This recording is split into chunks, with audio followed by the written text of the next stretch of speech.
Pay in front, right here. What's up, man? Hey. We spoke yesterday, and you said something that you would want to change about your job is, having more control over people who say, yes or no to fighting you. And, your opponent was just in here like about an hour ago, and he's saying that no one wanted to fight him, no one wants to fight you. So that's what we're doing right now. So, in your interpretation, is that also what's happening when they booked this fight? Yeah, I don't think they originally wanted to match make us, but I'm not over here saying that everyone's scared of me. Everybody's hurt. There's logistics and everything, but yeah, if I could have control over when I fight, what date, who it is, and just have it be super certain, then that would be a perfect world. But I'm happy to fight this guy. This is a tough fight for me, and that's what I'm here to do. So. It's also not every fight card, especially on big ones, that the UFC matches up like two people that they could see as future contenders down the road. Maybe they want to save that for when you're both in the top 10, top 5. So I know you both are happy to fight each other. He said the same thing, but were you surprised that you guys are fighting now, or was it just like no one else is fighting? We should just do this. Not really. I mean, it's fighting. This isn't like the building the star business. So I'm not surprised at all. And if we're both doing our job well the next year or two, maybe we'll meet up again. So, yeah. How early or how far back did you get this fight? Because he said, he was originally pairing for Jonathan Martinez. He got hurt and fell out. Yeah. Then I think your fight was the last one they announced and was relatively recent. So I guess how far back did you have this fight? I got his name like 2.5 weeks ago. And I had anticipated being on this card, but at that point, I kind of was like, I'm probably not going to fight. I haven't heard anything. They haven't found anyone. So I was pretty much in camp. And then I got his name 2.5 weeks ago. So when you go watch his fights and his previous, everything he's done, what do you make of his skill set? And like you said, you like this opponent, but do you like what he brings to the table for you? Yeah, I think it'll just be a good fight, like back and forth. I think we're both going to show up to bang, and I think he's legit, durable, super well-rounded. So I think it's a really good opportunity to show what I can do as well with a high-level opponent. So, Payton, were you surprised at how much vitriol and hate went your way after your loss No. in January? No. No, not at all. How come? I've always said, people, if not by the end of the career, they're going to eventually hate me. So It's just kind of crazy because, it's not like you were out saying, I'm the best fighter ever. It's just you had a lot of attention on you, and then everybody just was like, fraud check, fraud. Was that surprising in the least? No.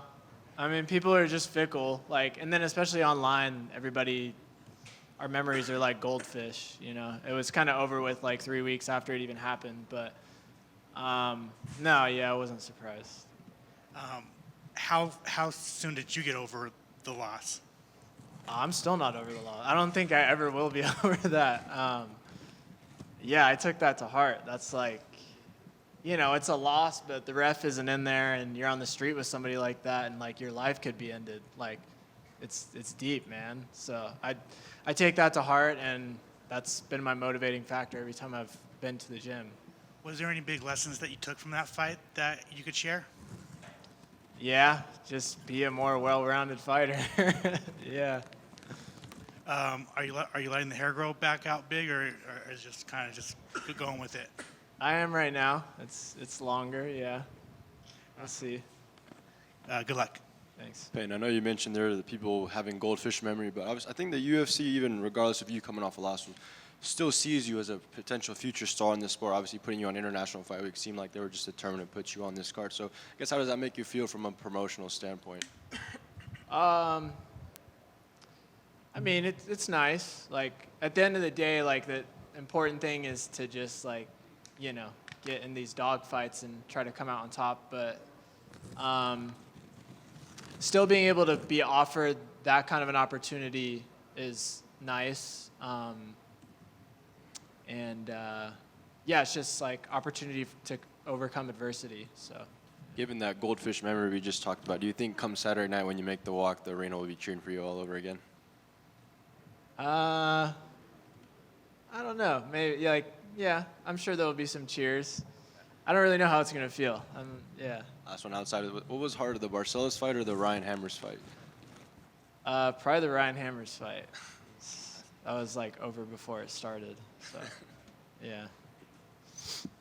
Payton over here. Payton, did you notice a big boost in your profile and just attention after appearing in the Frankish Ocean video? And what was that like? Wait, appearing in. The music video. Oh, yeah, that wasn't a music video. Well, appearing on his just profile. Did I notice like more attention? Yes. Yeah. What was that like? Just a lot of people just. It's a crossover we just don't see that often Yeah. at this stage, which starts from the UFC to more mainstream and other stuff. Yeah, it's like, you know when you go to like a zoo and you see like a polar bear like inside of a zoo? That's probably like how the polar bear feels, just a bunch of people staring at you. Thank you. Yeah. Did you tell Frank to drop soon? To drop what? More music? Nah. That's his decision. Hey, Peyton, over here. With your background in psychology and neuroscience, how do you use that to stay calm and perform your best during fight week?